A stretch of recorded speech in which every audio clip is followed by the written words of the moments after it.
Bismillahirrahmanirrahim. Innal hamdalillah nahmaduhu wa nasta'inuhu wa nastaghfiruh wa na'udzu billahi min shururi anfusina wa min sayyiati a'malina. Man yahdihillahu fala mudilla lahu wa man yudlil fala hadiya lahu. Asyhadu an la ilaha illallah wahdahu la syarika lahu wa asyhadu anna Muhammadan abduhu wa rasuluh la nabiyya ba'da, amma ba'd.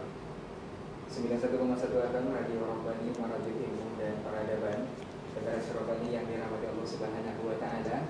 Alhamdulillah kembali kita bersyukur kepada Allah Subhanahu wa taala atas limpahan rahmat dan karunia-Nya, sehingga dengan hal itu juga lah kita masih dapat diberi kesempatan untuk bisa kembali berjumpa di udara di kajian keilmuan untuk kesempatan hari ini. Kemudian salawat dan salam kepada Nabi Muhammad SAW. Kita bermohon salawat ini juga bisa bersambung kepada para keluarga, kepada para sahabat, dan juga kepada orang-orang yang istiqomah tentunya di atas sunnah beliau hingga hari kiamat kelak. Baik, saudara Syirwani dimanapun antum berada, alhamdulillah kita kembali diberi kesempatan untuk bisa menimba ilmu lewat udara, dan juga nanti antum bisa saksikan siaran ini live di laman Facebook kita di Radio Rabbani 91,1 FM, juga di akun pribadi Ustaz Dr. Helmi Basri LCM Hafizahullah Ta'ala, dan juga di Kampar Mengaji. Untuk antum yang ingin bertanya nanti seputar materi yang disampaikan, silahkan ke line telepon dan juga WhatsApp di 081273355531. Dan alhamdulillah materi kita sudah hadir. Kita sabar dulu Ustaz yang sudah hadir di studio. Assalamualaikum warahmatullahi wabarakatuh Ustaz. Waalaikumsalam warahmatullahi wabarakatuh. Alhamdulillah sehat Ustaz ya. Alhamdulillah. Tapi Ustaz, kita akan melanjutkan pembahasan kita mengenai kemudahan-kemudahan dalam beragama. Untuk tidak memperpanjang mukadimah, kita langsung saja kepada pembahasan. Kepada Ustaz kita persilahkan. Waliyatafadhal masykuran. Bismillahirrahmanirrahim. Alhamdulillahirabbil alamin. Wal 'aqibatu lil muttaqin wala 'udwana illa 'alal zalimin. Asyhadu an la ilaha illallah wahdahu la syarikalah wa asyhadu anna Muhammadan abduhu wa rasuluh la nabiyya ba'dah. Ikhwati fillah, para pendengar Radio Rabbani yang dimuliakan Allah, kita bersyukur pada Allah Subhanahu wa taala pada pagi hari yang penuh berkah ini. Alhamdulillah kita kembali dimudahkannya, diizinkannya untuk bermuzakarah, untuk membahas hal-hal yang berkaitan dengan agamanya. Mudah-mudahan majelis yang kita lakukan ini, yang kita laksanakan ini, mudah-mudahan menjadi tabungan pahala bagi kita insyaallah, yang bisa kita dapatkan manfaatnya di akhirat kelak. Pembahasan kita pada pagi hari ini adalah terkait dengan bentuk-bentuk kemudahan atau keringanan di dalam Islam. Apa yang sudah kita bahas sebelumnya itu berkaitan dengan sebab-sebab kemudahan. Jadi apa sebab-sebab yang dengan adanya sebab itu kita mendapatkan kemudahan. Kita dulu sudah menyampaikan ada 7, seperti sakit, dengan adanya sakit kita akan mendapatkan kemudahan. Atau juga ada safar, perjalanan jarak jauh, yang bagi mereka yang melakukan safar itu ada kemudahan-kemudahan, dan seterusnya. Itu sudah kita bahas. Untuk pagi hari ini kita akan membahas anwa, macam-macamnya, bentuk-bentuknya. Kemudahan yang diberikan oleh Allah bagi hambanya itu dalam bentuk apa? Di sini juga dalam kajian usul fikih itu ada 7 bentuk keringanan di dalam melaksanakan hukum Allah.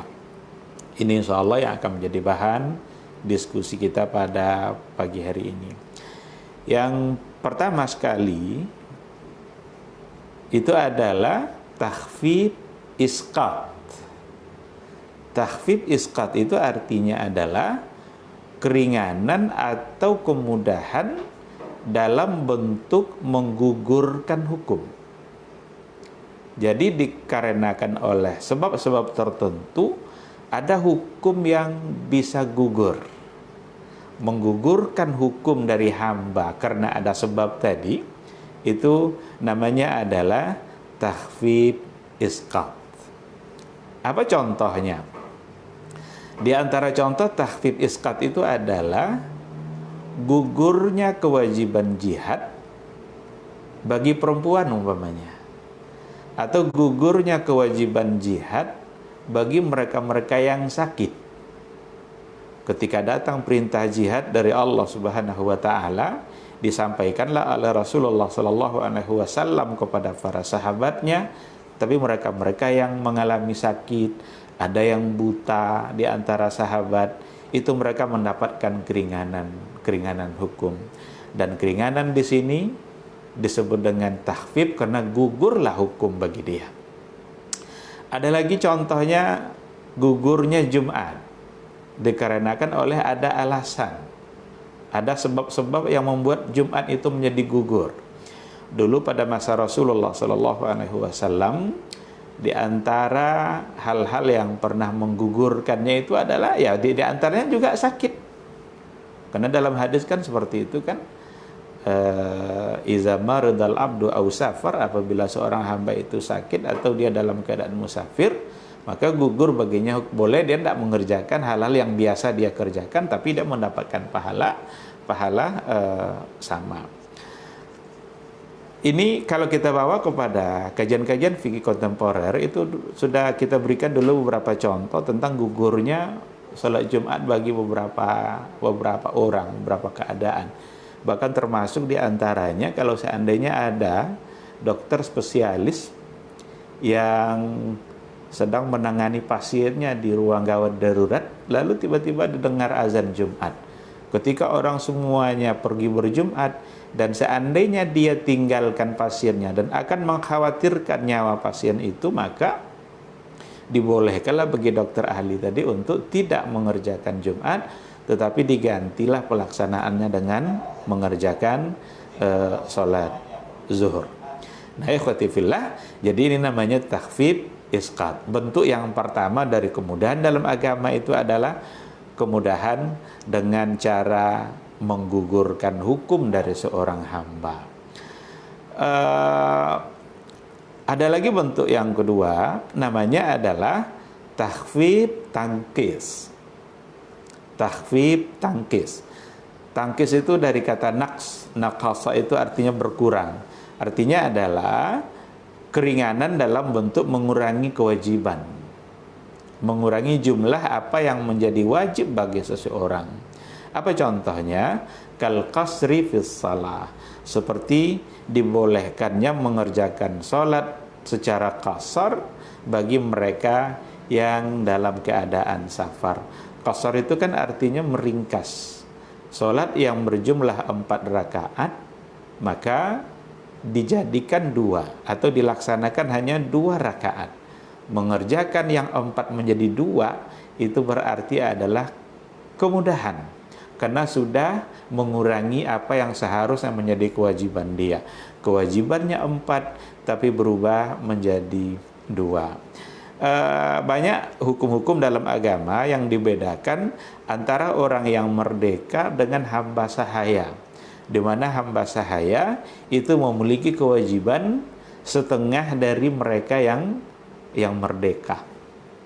Statusnya sebagai hamba itu ada kemudahan diberikan oleh Allah dalam beberapa hukum, sehingga dia mengerjakan kewajiban bagi dia adalah nisfu ma'alal hur, setengah dari apa yang menjadi kewajiban bagi orang yang merdeka. Saya yakin contoh-contoh ini sudah kita pahami, karena dulu ketika kita bicara asbab at-taisir, sebab-sebab kemudahan, itu sudah banyak sekali contoh-contoh yang kita angkat. Termasuk diantaranya persoalan qasar ini. Apakah harus mengambil qasar itu? Apakah wajib? Kalau dikatakan wajib, tentu tidak. Hanya saja ketika Allah memberikan kemudahan, maka seorang hamba memang lebih baik untuk mengambil kemudahan-kemudahan yang diberikan oleh Allah Subhanahu wa taala. Karena mengambil kemudahan yang diberikan oleh Allah itu sesungguhnya adalah bentuk ketundukan dan ketaatan kepada Allah itu sendiri. Baik, ikhwati fillah, ada lagi bentuk yang ketiga. Yang ketiga ini namanya adalah takhfif ibdal. Keringanan dalam bentuk mengganti dengan hukum yang lain. Bisa saja oleh sebab tertentu kewajiban seseorang itu gugur untuk melaksanakan hal tersebut, tapi tidak gugur begitu saja. Dia diganti dengan ibadah yang lain, diganti dengan cara yang lain, mengganti hukum tadi itu namanya ibdal. Sehingga disebutlah dia dengan takhfif ibdal. Apa contohnya?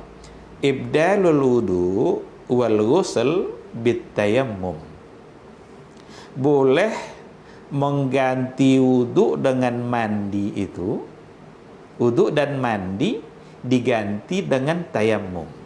Itu satu kemudahan.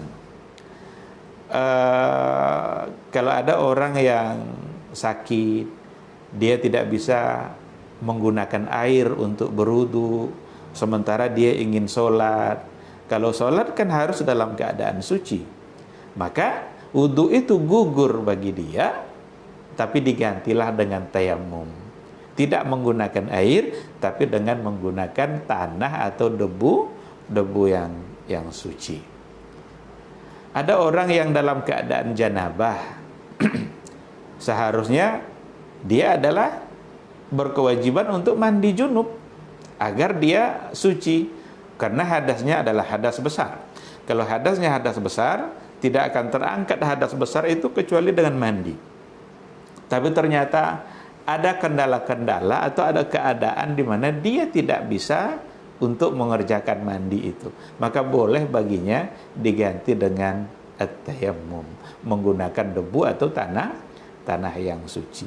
Kita kalau kembali kepada riwayat yang ada, itu seorang sahabat Nabi namanya Amr ibn al-As. Amr ibn al-As itu dia yang memimpin peperangan Zatus Salasil.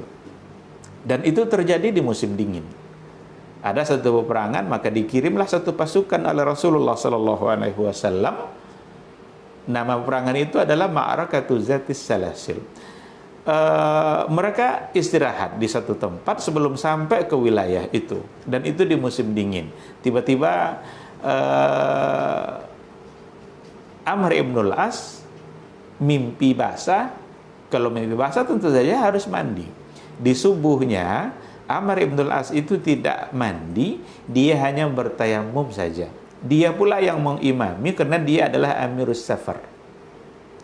Ada yang komplain di antara sahabat, tetapi Amr ibn al-As tetap aja untuk meneruskan pendirian dia, sholat menjadi imam dengan hanya bertayamum, padahal dia dalam keadaan janabah. Sesampai di kota Madinah, dilaporkanlah perihal yang terjadi itu, dipanggillah oleh Rasul Amr ibn al-As. Ya Amr, benarkah yang diceritakan oleh sahabat-sahabat itu? Kata Amr, benar ya Rasulullah. Kenapa kamu lakukan itu? Kenapa kamu tidak mandi? Asallaita bin nasi wa anta ala junub? Apakah kamu tetap mengimami sementara kamu dalam keadaan junub?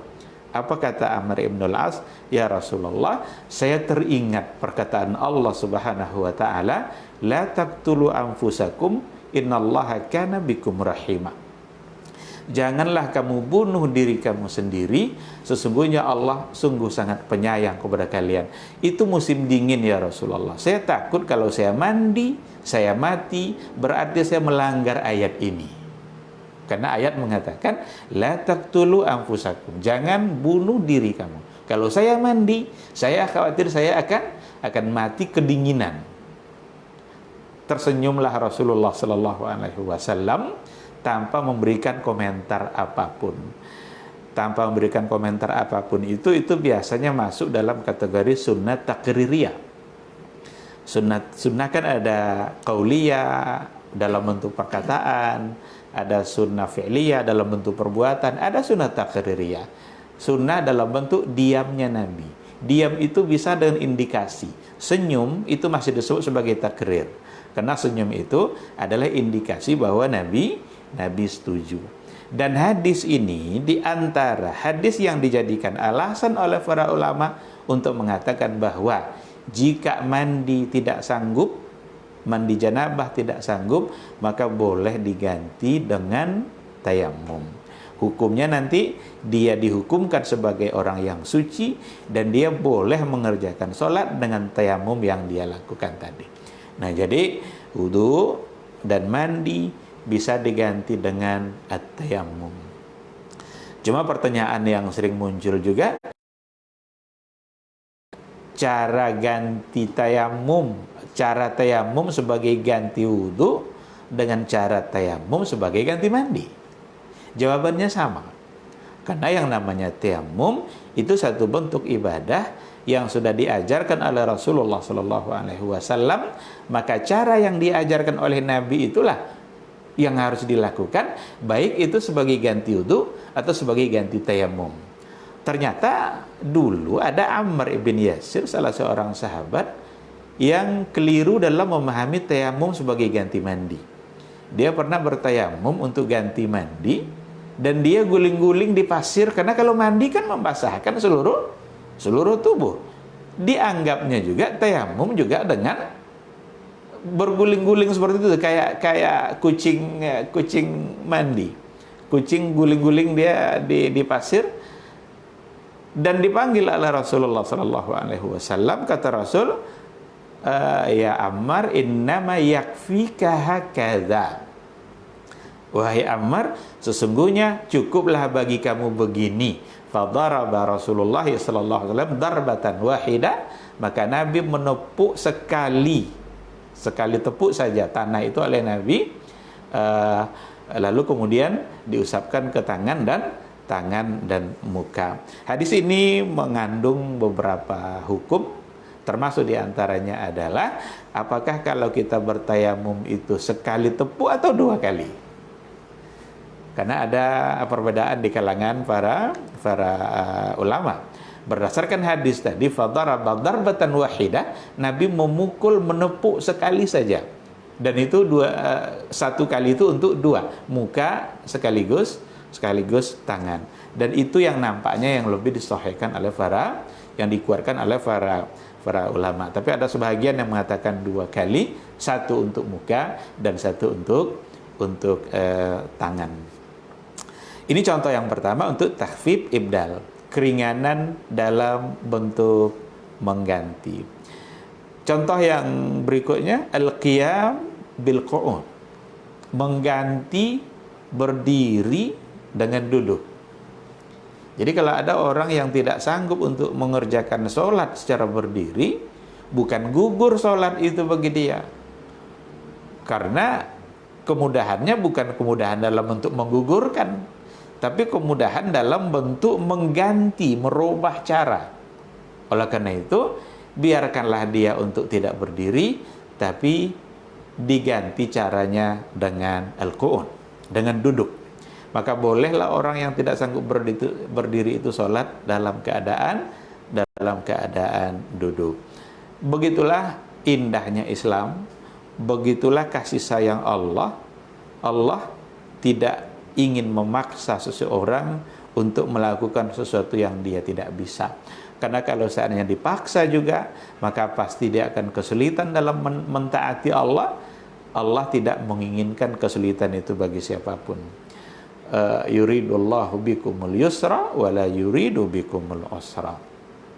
Bahkan kalau seandainya duduk pun dia tidak bisa, maka boleh lagi diganti dengan berbaring. Boleh diganti dan berbaring. Ada orang yang duduk pun sudah tidak bisa. Dan ini sebenarnya menggambarkan bahwa manusia ini memang sangat lemah. Ada orang yang angkuh, congkak dia dengan gagah tubuhnya, kuat fisiknya. Itu hanya karena Allah yang menghendaki dia kuat seperti itu. Satu saat nanti kekuatan itu akan hilang. Jangankan untuk duduk, jangan untuk berdiri, duduk saja sudah tidak bisa. Nah, kita harus mengambil pelajaran dari semua ini. Betapa memang lemahnya kita di hadapan Allah. Oleh karena itu tidak ada yang pantas untuk disombongkan. Tidak ada yang pantas untuk membuat kita menjadi angkuh. Ini keadaan kita hari ini menunjukkan semua manusia sedunia ini lemah. KO dia untuk menghadapi virus yang namanya corona. Berbagai macam cara itu sudah dilakukan. Oleh karena itu, jangan pernah lupa berharap kepada Allah Subhanahu wa taala. Balik kita ke tema kita. Jadi kalau seandainya duduk pun dia tidak bisa, maka Allah bolehkan dia untuk mengerjakan, untuk mentaatinya dengan cara berbaring. Jadi berdiri, duduk, atau berbaring. Itu diganti. Takhfifnya itu dalam bentuk mengganti. Contoh yang berikutnya, takhfif ibdal itu adalah as-siyam bil it'am, mengganti puasa dengan memberi makan. Nah, ini lagi-lagi Allah memberikan kemudahan bagi hambanya. Kalau seandainya ada orang yang tidak sanggup untuk melaksanakan puasa di waktu Ramadan, tapi dia bisa untuk menggantinya dengan puasa di luar Ramadan, maka dia berkewajiban untuk puasa. Tapi kalau seandainya puasa itu tidak bisa lagi dia lakukan, baik dalam Ramadan ataupun di luar Ramadan, kan tidak mungkin dia untuk dipaksa juga untuk mengganti puasa yang sama di luar Ramadan. Maka betapa hikmahnya ajaran Islam ketika mereka tidak dipaksa untuk tetap berpuasa, tapi diganti dengan cara memberi makan fakir miskin sejumlah hari yang dia tinggalkan. Siapa contohnya? Lansia, orang yang lanjut usia. Ada orang tua yang sudah lanjut usia yang memang sulit dia untuk mengerjakan ibadah puasa. Orang-orang yang seperti itu tidak lagi dituntut untuk berpuasa, boleh bagi dia untuk tidak berpuasa, akan tetapi dia diminta untuk memberi makan fakir miskin sejumlah hari yang dia tinggalkan. Kalau 30 hari Ramadan, berarti ada 30 fakir miskin yang harus dia berikan makan. Siapa lagi contohnya? Ada orang yang sakit menahun, dia belum lanjut usia, tapi dia mengalami musibah sakit yang tidak lagi diharapkan sembuhnya, walaupun dia belum tua, walaupun secara fisik mungkin dia nampak agak secara zahir, tetapi dia yang tahu dia sudah sakit menahun yang dia tidak bisa untuk mengerjakan ibadah puasa. Maka orang-orang seperti itu boleh baginya untuk tidak berpuasa, tapi diganti dengan al-it'am, memberi makan fakir miskin. Di sini ada beberapa permasalahan yang dibahas oleh para ulama. Memberi makan itu sekali makan atau sehari makan? Kalau sehari makan berarti sarapan, makan siang, makan malam. Ada tiga kali makan. Atau sekali makan. Kalau sekali makan ya Pak, sekali saja. Ajak dia makan, caranya ya bisa diajak ke rumah, dimasakkan lalu disuruh makan sepuasnya, atau dibawa ke tempat makan, restoran, lalu disuruh dia makan, lalu kita yang membayar. Yang penting dia diberikan makan. Nampaknya yang wallahu alam, yang kalau ada yang ingin memberikan 3 kali makan untuk sehari, ya itu sedekah yang baik bagi dia. Tapi yang menjadi kewajiban wallahu alam nampaknya adalah sekali makan. Kalau saya sudah diberikannya sekali makan, insya Allah mudah-mudahan bisa menjadi gugur apa yang menjadi kewajiban dia. Ada lagi persoalan yang dibahas, seandainya dia punya hutang 30 hari puasa, apakah dia mencari 30 fakir miskin lalu dikasih makan, atau satu orang miskin 30 kali makan? Kalau dari segi pengeluaran sama itu. Ada 30 orang fakir miskin, diajak 30-nya suruh makan. Atau satu fakir saja, tapi 30 kali. Hari ini, besok, terus sampai 30 hari. Ini nampaknya yang begini ini oleh Abu Hanifah yang membolehkan. Tapi jumhur ulama nampaknya tidak. Itu dianggap sebagai takwil ba'id, pentakwilan yang cukup jauh. Karena yang dianjurkan itu jumlah fakirnya sesuai dengan jumlah hari yang ditinggalkan. Kenapa itu yang lebih baik menurut jumhur? Karena unsur silaturahimnya lebih banyak. Kalau seandainya ia memberikan satu orang saja, dia hanya berkomunikasi dengan satu orang saja. Tapi kalau dia berikan 30, maka dia telah berkomunikasi dengan 30 orang. Berarti sudah menjalin kebersamaan, keakraban dengan 30 orang. Islam ini kan agama yang sangat tinggi nilai sosialnya. Menunjukkan kepedulian kepada sebanyak orang, sebanyak-banyaknya orang, itu lebih baik daripada hanya kepada sebagian kecil dari orang itu. Oleh karena itu, yang lebih baik adalah menyesuaikan jumlah fakir miskin yang diberikan makan sejumlah puasa yang ditinggalkan. Baik, ikhwati fillah, ini yang ketiga yang disebut dengan takhfif ibdal, keringanan dalam bentuk mengganti dengan ibadah yang lain. Yang keempat namanya adalah takhfif takdim, kemudahan dalam bentuk mendahulukan waktu pelaksanaannya. Jadi dikerjakan ibadah itu sebelum waktunya. Itu namanya takdim. Dan boleh juga oleh agama kalau seandainya memang ada alasan-alasan yang syar'i yang membuat dia menjadi didahulukan. Apa contohnya? Jamak takdim.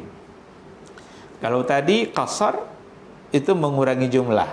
Kalau sekarang jamak takdim itu menyatukan dua solat dalam satu waktu.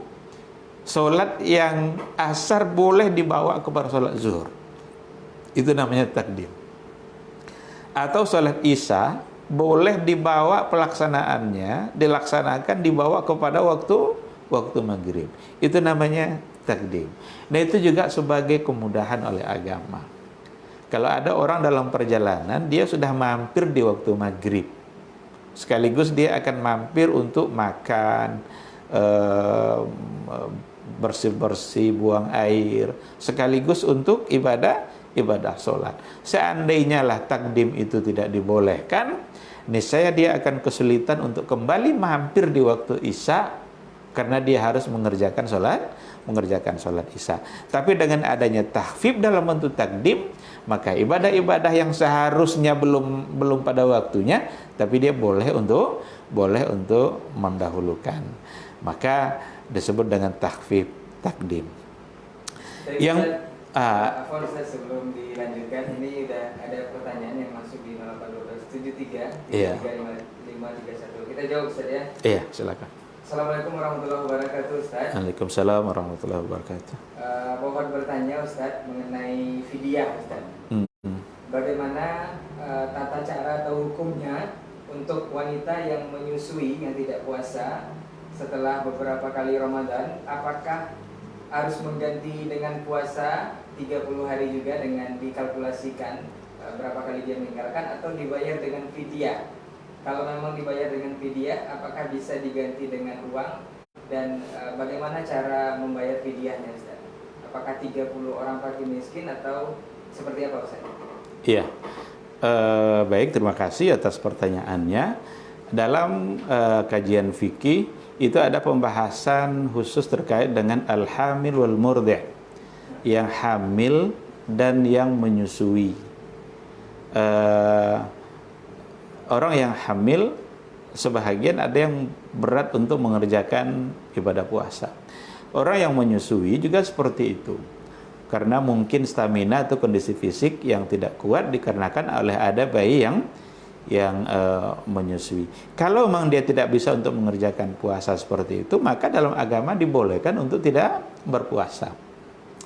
Akan tetapi dia tidak gugur begitu saja puasanya itu, diganti dengan yang lain. Berarti ini masuk kepada takhfif ibdal, takhfif dengan cara mengganti. Bagaimana cara menggantinya? Dia hukum asalnya orang yang tidak berpuasa, cara mengganti hukum asalnya adalah dengan cara berpuasa juga. Itu hukum asal. Kalau dia tidak bisa mengganti dengan berpuasa juga, barulah pindah kepada fidyah.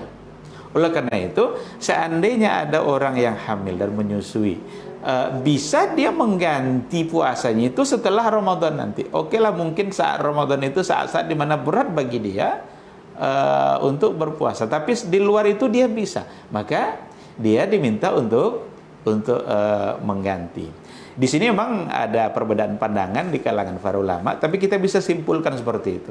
Ada yang mengatakan diganti dengan cara qadha. Kalau qadha berarti adalah mengganti sejumlah hari yang ditinggalkan. Kalau sebulan, kalau 10 hari berarti 10 hari. Bahkan ada lagi yang mengatakan ganti puasa plus fidyah. Kenapa bisa seperti itu? Ada yang mengatakan begini, apakah dia meninggalkan puasa itu karena kekhawatiran terhadap diri dia atau karena kekhawatiran terhadap janin, terhadap bayi? Dia mungkin kuat, tapi janinnya yang dia khawatirkan. Kalau dia yang tidak kuat, berarti sama dengan sakit, tinggal qadha saja. Tapi kalau dia kuat sebenarnya, tapi khawatir pada janin, maka qadha plus fidyah. Tapi kayaknya itu di antara pendapat, walaupun tidak banyak seperti itu. Ada kalau seperti Ibnu Abbas itu malah mengatakan cukup dan fidyah saja. Cukup dan fidyah saja. Artinya berapa hari yang dia tinggalkan maka diganti dengan fidyah. Cara menggabung pendapat ini seperti yang saya katakan tadi. Seandainya dia dengan berpuasa, maka baik dia mengganti dengan puasa. Tapi kalau tidak, maka dia cukup mengganti dengan fidyah. Apalagi seperti yang tadi dikatakan, sudah beberapa kali Ramadan dia tidak puasa. Ya kan mungkin Ramadan sekarang dia hamil, Ramadan berikutnya dia menyusui, Ramadan ketiga dia hamil lagi, Ramadan 4 dia menyusui lagi. Seandainya terjadi seperti itu, kapan dia akan mengganti? Kalau diminta mengganti puasa. Maka pendapat Ibnu Abbas tadi, pandangan Ibnu Abbas untuk yang seperti ini saya kira sangat tepat untuk didahulukan. Kalau memang dia tidak bisa mengganti dengan puasa. Oleh karena itu cukup bagi dia membayar dengan fidyah. Bolehkah dengan uang? Kan sering seperti itu. Agar kita agar kita benar-benar merasa nyaman, maka memang sebaiknya adalah makan langsung. Kasih dia makan itu. Benar-benar kita tengok dia. Ada kepuasan tersendiri ketika melihat orang yang langsung diberikan makan dan dia merasa kenyang dan bersyukur dengan apa yang diberikan. Kalau bisa itu dan itu yang paling dianjurkan, maka itulah yang harus dilaksanakan. Tapi kalau tidak, ya apa boleh buat, tapi pastikan bahwa yang diberikan itu adalah untuk sebagai ganti dan itu adalah untuk makan. Karena kalau yang namanya kebutuhan, apalagi zaman sekarang kan kebutuhan sudah, dia punya beras tapi dia tidak punya minyak, ya kan? Mungkin dia punya beras tapi tak punya lauk. Sehingga kalau diberikan uang dan dia gunakan untuk yang tadi, mudah-mudahan kewajiban dia kepada Allah bisa terlaksana. Tapi agar tidak hatinya berkata-kata, maka yang lebih baik adalah tetap memberikannya dalam bentuk makan langsung. Wallahu subhanahu wa ta'ala a'lam. Jazakallahu khairan Ustaz untuk jawabannya, mudah-mudahan bisa dipahami oleh ibu yang bertanya seperti itu. Kita ke pertanyaan satu lagi, Ustaz. Iya. Assalamualaikum warahmatullahi wabarakatuh, Ustaz. Waalaikumsalam. Mengenai sholat berjamaah, Ustaz. Iya. Apa hukumnya orang yang tidak mampu berdiri sholat berjamaah? Beliau duduk dengan memakai bangku, tapi menempati di tengah-tengah shaf, Ustaz. Apakah ini tidak memutus shaf? Kemudian bagaimana juga hukumnya anak perempuan yang belum balik yang ditempatkan di shaf orang dewasa laki-laki? Apakah ini juga memutus shaf atau seperti apa, Ustaz? Iya, tadi sudah kita katakan bahwa kalau seandainya dia tidak bisa berdiri, maka solusinya adalah mengerjakan dengan cara duduk. Duduk itu nanti ada dua kemungkinan. Ada yang dia duduk di lantai tanpa ada kursi, tapi ada yang duduk dengan pakai kursi. Bahkan ada lagi sebahagian pas imam membaca Al-Fatihah dan ayat, dia masih berdiri. Tapi nanti setelah itu dia akan duduk. Jadi setengah berdiri, setengah duduk. Kalau memang itu yang dia bisa, ya apa boleh buat. Begitulah agama. Karena ittaqullaha mastata'tum. Bertakwalah kepada Allah sesuai dengan batas kemampuan. Kalau dia bisa tanpa kursi, duduk di lantai, itu sesuatu yang bagus. Tapi ada orang yang badannya besar, nanti dia akan sulit untuk sesak napas kalau duduk seperti itu, maka dia memilih untuk pakai kursi. Memilih pakai kursi itu insya Allah salah satu dari bentuk kemudahan. Cuma aturlah posisi kursi itu sesuai dengan aturan saf. Jangan pula terlalu ke belakang sehingga orang yang di belakang sulit untuk sujud. Jangan pula terlalu ke depan sehingga nanti seolah-olah safnya menjadi kacau. Kita kalau sudah diberikan kemudahan oleh Allah, jangan pula dimudah-mudahkan agama ini. Jadi ambillah kemudahan, tapi jangan dimudah-mudahkan. Karena al-amru iza dhaqa ittasa'a wa iza tasa'a dhaqa. Kalau sudah diberikan kita semaunya pula berbuat, dia akan menjadi sesuatu yang salah. Oleh karena itu, insya Allah itu tidak akan memutuskan saf. Orang yang di samping kursi itu ya berupayalah untuk mendekat ke kursi itu sebisa mungkin. Yang jelas jangan sulit pula dia untuk melakukan sujud atau yang lainnya. Lalu apakah ada anak yang belum baligh kemudian dia masuk ke dalam saf? Seandainya anak yang belum baligh itu ikut dia sholat, ikut dia melaksanakan sholat itu, ruku imam ruku pula dia, sujud imam sujud pula dia, itu insya Allah tidak mengapa. Karena tidak ada istilah putus-putus saf itu oleh yang tidak balik. Itu sebenarnya perlu dicarikan alasan yang betul-betul mengarah ke situ. Karena dia ikut sholat. Cuma orang tuanya benar-benar mempersiapkan diri anak itu untuk sholat. Seperti pakaiannya, jangan bawa anak pakai celana pendek ke masjid seolah-olah dia bukan untuk sholat, tiba-tiba dimasukkan ke saf. Nanti bisa orang marah. Wajar kalau orang marah seperti itu, karena dia tidak mempersiapkan anaknya untuk sholat. Sekarang dipersiapkannya anaknya untuk sholat, pakai pakaian yang rapi, pakai peci dia, bersaf dia bersama orang lain, ikut dia gerakan, insya Allah itu tidak memutuskan saf. Tapi ada lagi yang harus dihindari. Anak-anak kadang pas imam mulai takbir, dia takbir juga. Pas imam ruku, dia lari-lari ke belakang.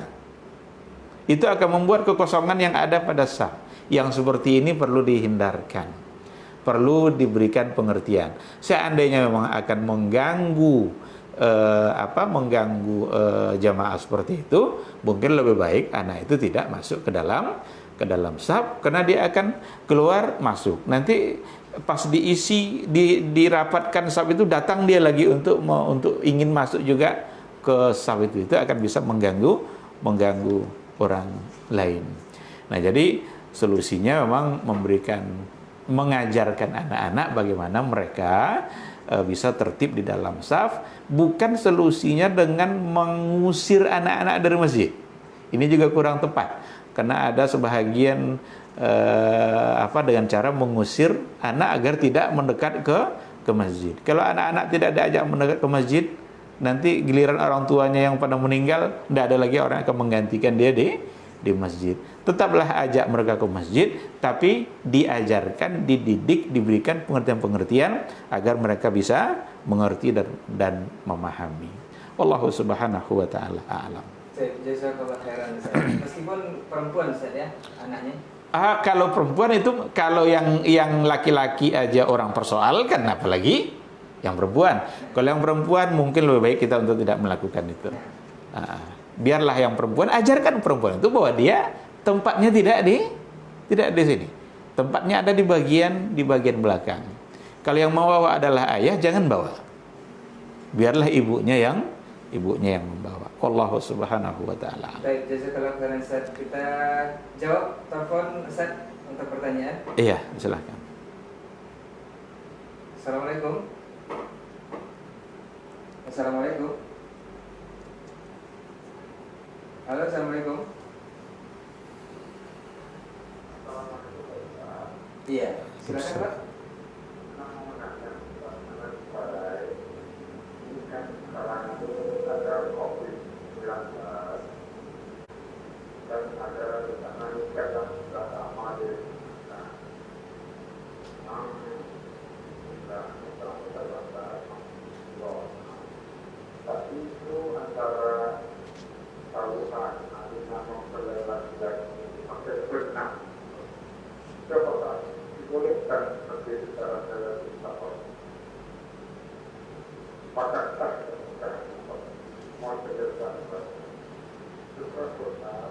Baik, jazakallah khairan Pak, nanti kita jawab. Baik, Ustaz, mengenai pernikahan Ustaz. Iya. Yang ijab kabulnya sekarang memang kita tahu wabah COVID-19. Jadi untuk prosesi pernikahan karena memang physical distancing jarak dijaga. Jadi dengan memakai benang Ustaz. Ini apakah pernikahannya sah atau seperti apa Ustaz? Memakai benang itu fungsinya untuk menyambungkan menyambungkan antara wali dengan calon suami. Baik, terima kasih. Ijab kabul itu tidak ditentukan hukum sah tidak sahnya oleh jabat tangan. Ijab kabul itu lisan. Maka sah tidak sahnya ditentukan oleh bahasa lisannya, bukan oleh jabat tangan. Seandainya pun tidak ada physical distancing itu, tidak ada corona, tidak pun dia berjabat tangan, insya Allah tidak ada masalah. Karena ada bahasa yang didengar, dipahami, lalu diberikan jawaban yang juga dipahami. Saya nikahkan kamu, saya terima nikahnya. Berarti itu ijab kabul namanya. Jadi keabsahan ijab kabul itu ditentukan oleh lisan. Sehingga ulama memberikan ciri-ciri kriteria. Antara ijab dan kabul itu harus sejalan. Berarti lisan lagi kan? Apa contoh tidak sejalan? Saya nikahkan kamu dengan putri saya, maharnya 10 juta. Saya terima dengan mahar 5 juta. Tidak sah. Kenapa? Karena ini bilang 10, ini bilang 5. Jadi semua hubungannya nanti dengan sesuatu yang lisan. Maka tidak pun dengan berjabat tangan, insya Allah akadnya akan tetap menjadi sah. Sekarang kan ada pembahasan dalam fikih kontemporer itu nikah melalui telekonferensi, nikah melalui video call, nikah melalui media-media. Itu sudah dibahas zaman sekarang ini. Calon suaminya ada di Jerman, calon istrinya ada di Indonesia. Sekarang ada telekonferensi. Waktunya sama, bahasa bisa dipahami, orangnya jelas. Kalau tidak akan menimbulkan masalah di belakang hari, boleh, dan ulama bisa membenarkannya. Kalau memang akan terjadi seperti itu, mana jabat tangannya? Oleh karena itu tidak perlu ada benang, ada tali-tali yang tadi itu. Kalau seandainya memang tali itu akan dianggap sebagai penyambung tangan, karena tangan tak perlu disambungkan. Tapi kalau disambungkan pun tidak masalah. Kalau dalam akad ada orang jabat tangan, ya insya Allah tidak pula dikatakan salah. Karena ijab kabul itu kan serah terima tanggung jawab sebenarnya. Jadi seorang wali menyerahkan tanggung jawabnya kepada calon suami anaknya, maka dia jabat tangan. Tapi bukan sebagai satu keharusan yang memang harus seperti itu, sehingga kalau tidak dianggap pula tidak sah, dan diakali pula agar ada benang untuk menyambungkan kedua tangannya, agar tidak menimbulkan fitnah dan hal-hal yang lainnya. Mungkin tidak perlu buat benang-benang seperti itu, sebab keabsahannya akan ditentukan oleh lisan, oleh bahasa yang diucapkan. Wallahu subhanahu wa ta'ala a'lam. Jazakallah khairan Ustaz untuk jawabannya. Mudah-mudahan bisa dipahami oleh Abu Akbar yang dari seputaran Tarai lewat telepon langsung. Mungkin kita lanjut ke materi Ustaz. Iya, baik. Tadi kita sudah masuk pada takhfif takdim, keringanan dalam bentuk mendahulukan. Takdim. Tadi kita contohkan yang pertama adalah jamak solat, mendahulukan waktu pelaksanaan solat sebelum waktunya. Ada contoh yang berikutnya juga dibahas dalam fikih oleh para ulama, takdimuz zakati 'alal haul, boleh hendak mendahulukan pengeluaran zakat itu sebelum datangnya haul. Ini nih yang sekarang di Indonesia juga wakil presiden dan juga ada usulan-usulan agar zaman COVID ini, coronavirus disease ini membuat orang bersemangat untuk mengeluarkan hartanya walaupun sebelum datangnya haul. Di Indonesia kan sering itu haul itu ditandai dari Ramadan ke Ramadan berikutnya. Sering orang memulainya seperti itu agar mudah. Dan juga memang dalam Ramadan orang membutuhkannya. Nah sekarang masih dalam bulan Sya'ban, belum masuk bulan Ramadan. Dia nisabnya sudah sampai. Tapi haulnya nanti dalam bulan Ramadan. Dalam pembahasan yang bisa kita baca yang disampaikan oleh para ulama, itu seperti yang dikatakan oleh Ibnu Taimiyah, jumhurul ulama, mayoritas ulama itu mengatakan boleh untuk mendahulukan pembayaran zakat sebelum haulnya datang dengan syarat nisabnya sudah terpenuhi. Kalau nisabnya sudah terpenuhi, haulnya belum, maka boleh dia kedepankan.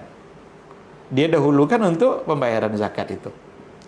Yang sedikit agak berbeda pandangannya adalah Imam Malik. Imam Malik lebih cenderung untuk mengatakan tidak boleh, kecuali kalau seandainya jaraknya tidak terlalu lama. Jarak tidak terlalu lama itu ya kira-kira sebulan atau sebulan lebih menjelang masa haul. Tapi kalau yang mayoritas tadi belum, ndak pun sebulan, dia tetap membolehkan. Kata Ibnu Rushd, sebab perbedaan itu adalah memandang apakah zakat itu sebagai satu kewajiban ibadah mahdhah atau zakat itu dipandang dari sisi hak yang harus disampaikan kepada pemiliknya. Itu dia. Kalau mayoritas ulama lebih cenderung mengatakan zakat itu lebih tepat dilihat dari sisi hak yang harus sampai kepada pemiliknya. Sehingga kalau seandainya sudah sampai nisab hartanya, kan berarti sudah ada hak orang lain pada harta dia. Menyegerakan hak itu sampai kepada pemiliknya, itu bagus. Nah, sementara yang menganggap itu sebagai ibadah mahdhah, ya sama dengan sholat. Kita tidak boleh sholat kalau belum masuk waktu sholat. Bahkan kalau kita sholat zuhur jam 11, nanti masuk waktu kita harus zuhur lagi. Jadi mereka memandang dari sisi itu. Nah, maka perbedaannya seperti itu. Tapi mayoritas ulama seperti yang dikatakan oleh Ibnu Taimiyah itu malah cenderung untuk membolehkannya, mendahulukan pembayaran zakat. Dan itu adalah salah satu bentuk kemudahan dalam beragama, apalagi kalau seandainya memang ada alasan-alasan syar'i yang bisa dipegang untuk menyegerakan zakat itu sendiri. Nah, sekarang ini dengan adanya ada istilah sekarang orang miskin baru. Biasa kan OKB, orang kaya baru. Sekarang orang miskin baru. Gara-gara corona ini, gara-gara virus ini, yang sebelumnya dia orang berkecukupan, pas kena virus, miskin dia. Artinya adalah orang-orang yang membutuhkan lebih banyak daripada sebelum-sebelumnya. Nah, dengan alasan itu, sehingga kalau saya ada pertanyaan, bolehkah dibayarkan sekarang? Seharusnya di Ramadan nih, dikeluarkan zakatnya. Tapi boleh enggak sekarang dibayarkan zakat yang menjadi kewajiban dia itu? Berdasarkan pandangan jumhur ulama tadi, itu bisa dibenarkan dan dapat dibolehkan. Dikarenakan oleh ada kemaslahatan yang mendesak yang perlu untuk dipertimbangkan. Hal yang sama terjadi pada zakatul fitr, zakat fitrah. Zakat fitrah itu kan adalah upaya untuk membuat orang-orang miskin itu menjadi kaya di hari Lebaran. Sehingga waktu wajibnya adalah mulai dari terbenamnya matahari di akhir Ramadan sampai menjelang pelaksanaan sholat hari raya. Itu waktu wajibnya. Kenapa itu waktu yang paling dianjurkan? Karena agar sasarannya bisa kena. besok lebaran, sekarang diberikan sehingga mereka bisa mendapatkan kebutuhan-kebutuhannya. Pertanyaannya adalah, apakah dibolehkan untuk mengeluarkan zakat fitrah sebelum waktunya atau sebelum akhir dari Ramadan itu sendiri? Di sini juga ada pandangan-pandangan yang disampaikan oleh para ulama. Imam Syafi'i memang termasuk yang memberikan kemudahan dari sisi ini, katanya boleh untuk memberikan zakat fitrah itu meskipun bukan akhir dari Ramadan atau mungkin masih di awal Ramadan. Tapi Imam Ahmad dengan Imam Malik dalam mazhab Hambali dan Maliki itu cenderung mengatakan di akhir, kalau ingin disegerakan sebelum waktunya, mungkin kira-kira 2 atau 3 hari sebelum lebaran, agar tujuan dari zakat fitrah itu bisa tercapai. Maka keharusan zakat fitrah itu disebabkan sebenarnya oleh 2 hal. Pertama, karena Ramadan. Yang kedua, karena ingin mengayakan orang fakir miskin di hari raya. Nah, jumhur, Imam Malik dan Imam Ahmad cenderung mengambil sasaran untuk mengayakan orang fakir. Sedangkan Imam Syafi'i cenderung mengambil bahwa asal sudah Ramadan, maka sebabnya sudah ada, maka dibolehkan. Apalagi kalau memang ada alasan-alasan yang syar'i untuk mengedepankan. Yang agak sulit diterima mungkin pandangan Abu Hanifah. Abu Hanifah bilang belum masuk Ramadan udah boleh, katanya. Karena ia menyamakan dengan zakat yang tadi. Ini mungkin agak sedikit sulit untuk diterima dan jarang yang di zaman kita sekarang ini mungkin jarang yang mengaminkan pendapat itu. Karena 2 dari penyebab zakat fitrah itu tidak ada. Ramadannya belum, mengayakan orang fakir di hari raya apalagi. Cuma karena dia menganggap ruhnya sama dengan zakatul mal. Ini zakat fitrah, ini zakatul mal. Zakatul mal boleh untuk menyegerakan seperti tadi. Maka zakat fitrah dia bilang juga boleh. Yang lebih baik itu adalah karena zakat fitrah itu kan jumlahnya sedikit kan. Berapa kilo beras. Oleh karena itu mungkin yang lebih baik di awal Ramadan ini diisi dengan infak dan sedekah selagi bisa, dan zakat fitrah tetap dibayarkan di akhir Ramadan. Kenapa harus zakat fitrahnya yang dimajukan padahal jumlahnya tidak seberapa? Jadi biarlah zakat fitrah itu di akhir nanti, sehingga di hari raya orang fakir terkayakan. Dan sekarang kalau memang punya kemampuan, maka mungkin bisa dengan infak dan sedekah yang lain. Jadi ini poin yang keempat, bentuk yang keempat dari kemudahan dalam beragama, takhfif takdim. Nah Ustaz, kita sepertinya ke pertanyaan lagi Ustaz. Iya, silakan. Assalamualaikum warahmatullahi wabarakatuh Ustaz. Waalaikumsalam warahmatullahi wabarakatuh. Afwan Ustaz, masih pertanyaan seputar nikah ini Ustaz. Sekarang selain seperti yang Ustaz bilang, ada orang miskin baru, ada juga yang namanya nikah distancing Ustaz, atau pembatasan nikah dari pemerintah. Bagaimana hukumnya kalau kita memang sudah ingin berniat untuk menikah saat ini, sementara tidak ada lagi pendaftaran pernikahan yang dibuka oleh pemerintah terkait dengan wabah COVID-19 ini? Ini seperti apa penjelasan Ustaz? Iya, saya kira tidak ada bukan tidak ada lagi pernikahan ya, tapi justru secara administrasi itu secara online. Artinya tetap dibolehkan untuk menikah, pendaftarannya itu tapi secara online. Karena kalau untuk melarang orang nikah itu payah juga. Karena itu kebutuhan dan orang ingin menikah. Oleh karena itu solusinya sebenarnya bukan dengan melarang nikah itu, tetapi justru dengan memanfaatkan konsep fikih kontemporer dalam menjawab masalah. Apa itu? Kalau memang nikah secara online, secara telekonferensi atau secara, kan macam-macam sekarang ini kan, orang bisa seolah-olah dalam satu majelis. Terlepas nanti dari perbedaan, karena ada yang mengatakan fi majlisin wahid, itu dalam satu majelis, itu dalam satu tempat. Tapi sebagian besar tidak mengatakan satu tempat, itu dalam satu masa. Jadi ijab kabul itu fi majlisin wahid, dalam satu masa.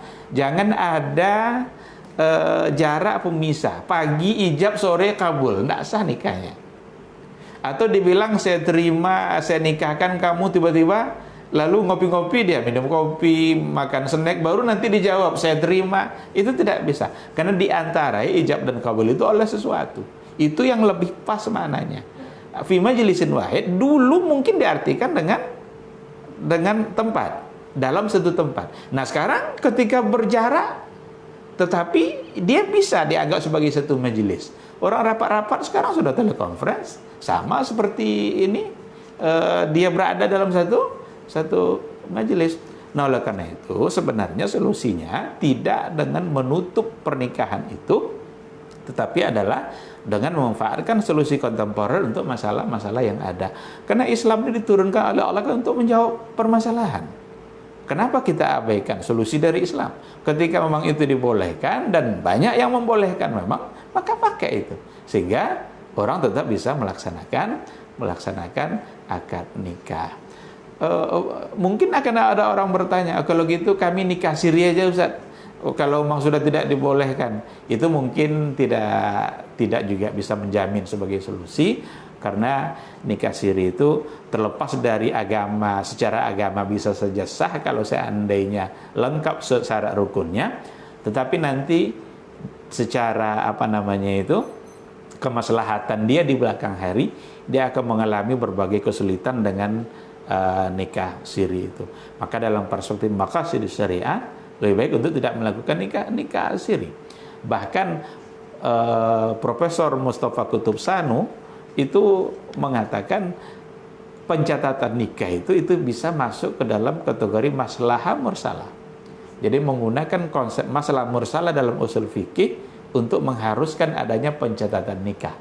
Meskipun secara hukum agama dia sah, tetapi akan ada kesulitan-kesulitan di belakang hari yang akan dia hadapi. Berarti dia menjerumuskan dirinya kepada kesulitan itu, dan dia salah dari sisi ini. Wallahu subhanahu wa ta'ala a'lam. Baik, jazakallahu khairan untuk jawabannya, mudah-mudahan bisa dipahami oleh akhi yang bertanya. Mudah-mudahan nikahnya tidak terhambat saja. Insyaallah. Baik Ustaz, kita ke pertanyaan berikutnya Ustaz. Assalamualaikum warahmatullahi wabarakatuh. Waalaikumsalam warahmatullahi wabarakatuh. Sebenarnya apa maksud dari perintah agama yang harus kita lakukan tapi ada toleransi, maksudnya semampu kita Ustaz. Kemudian kenapa pas dilarangan atau yang dilarang oleh Allah Subhanahu wa taala harus mutlak kita tinggalkan? Kemudian pertanyaan kedua Ustaz, saya melihat di media sosial ada saat ini karena memang kondisi dan situasi di wabah Covid-19, pencuri yang memanfaatkan momen ketika tertangkap itu mengatakan bahwa dirinya adalah pasien dalam pengawasan, sehingga berharap bisa diringankan hukumnya dari pencurian tersebut. Ini seperti apa Ustaz? Iya. Dalam dalilnya kita bisa lihat ya, ada ittaqullaha mastata'tum, bertakwalah kepada Allah sebatas kemampuan kamu. Ada lagi ma amartukum bihi fa'tu minhu mastata'tum wa ma nahaitukum anhu fantahu. Apa yang saya perintahkan maka laksanakanlah, buatlah sesuai dengan batas kemampuan. Dan apa yang saya larang maka tinggalkan. Pas dikatakan tinggalkan, tidak ada lagi sebatas kemampuan. Kenapa bisa seperti itu? Beda antara mengerjakan perintah dan meninggalkan larangan. Mengerjakan perintah itu ada sesuatu yang dibutuhkan dari kita semacam kemampuan. Kalau sholat kita perlu ada tenaga, kalau berpuasa perlu ada kemampuan. Sehingga orang berbeda-beda kemampuannya. Orang yang tidak bisa berdiri tidak mungkin dipaksa untuk berdiri. Sehingga solusinya bukan tinggalkan sholat, tapi ittaqullaha mastata'tum, bertakwalah kepada Allah sebatas kemampuan. Berarti kalau tidak bisa berdiri maka boleh duduk. Jadi karena memerlukan ada tenaga dan kemampuan, sementara orang berbeda-beda dalam kemampuannya, diberikanlah hukum-hukum yang tadi itu. Tidak mungkin disamakan. Sementara meninggalkan sesuatu tidak perlu kemampuan, kita cuma meninggalkan. Jangan mabuk katanya. kata Allah. Yang kaya, yang miskin, yang setengah kaya, setengah miskin, sama, jangan mabuk. Sehingga tidak perlu, tinggalkanlah sebatas kemampuanmu. Tidak, karena tidak perlu kemampuan. Ini yang harus dipahami secara baik. Nah, ini pun oleh agama, seandainya ada kondisi-kondisi di mana seseorang harus mengerjakan yang terlarang tadi, agama pun masih memberikan pengecualian. Tapi untuk umumnya, hukum umumnya, untuk yang dilarang tidak memerlukan kemampuan. Jangan berjudi katanya. Jangan berjudi. Tinggalkan. Nah, berbeda halnya dengan perintah. Perintah kita diminta melakukan sesuatu. Sementara kemampuan orang melakukan sesuatu itu bisa berbeda-beda, tidak sama, maka perlulah ada takyidnya, dibatasilah dengan sebatas kemampuan dia. Ada orang sakit, tidak mungkin dipaksa berpuasa, sedangkan puasa memerlukan kemampuan. Maka kalau tak sanggup, boleh untuk tidak berpuasa. Nah, jadi saya kira seperti itu. Tadi ada poin yang kedua. Untuk pencuri, Ustaz. Beralasan beliau adalah PDP gitu, Ustaz. Untuk meringankan hukumnya. Yang pertama, dia sudah melakukan kesalahan mencuri. Yang kedua, dia sudah melakukan kesalahan berbohong. Dia tidak PDP, dia bilang PDP. Dengan alasan itu dia mencuri. Berarti dua kesalahan yang dia sudah lakukan, dan dua-dua ini dalam agama kedudukan dosanya itu tak tanggung-tanggung. Bohong, mencuri. Maka jangan pernah melakukan itu. Mending jujur saja. Kalau tidak punya, bilang tidak punya. Kasih saya makan. Mudah-mudahan orang kaya itu tersentuh hatinya. Karena orang-orang kaya kalau sudah mau memberikan hartanya untuk orang-orang miskin, tidak ada lagi pencurian. Maka zaman Umar dulu, pada masa paceklik itu, kan banyak orang-orang miskin yang mencuri tapi tak dipotong tangannya oleh Umar. Kenapa? Karena zamannya memang masa paceklik, masa di mana di tahun itu kemiskinan sangat luas sekali. Sehingga ada di antara orang-orang yang harusnya dihukumi dan potong tangan, tapi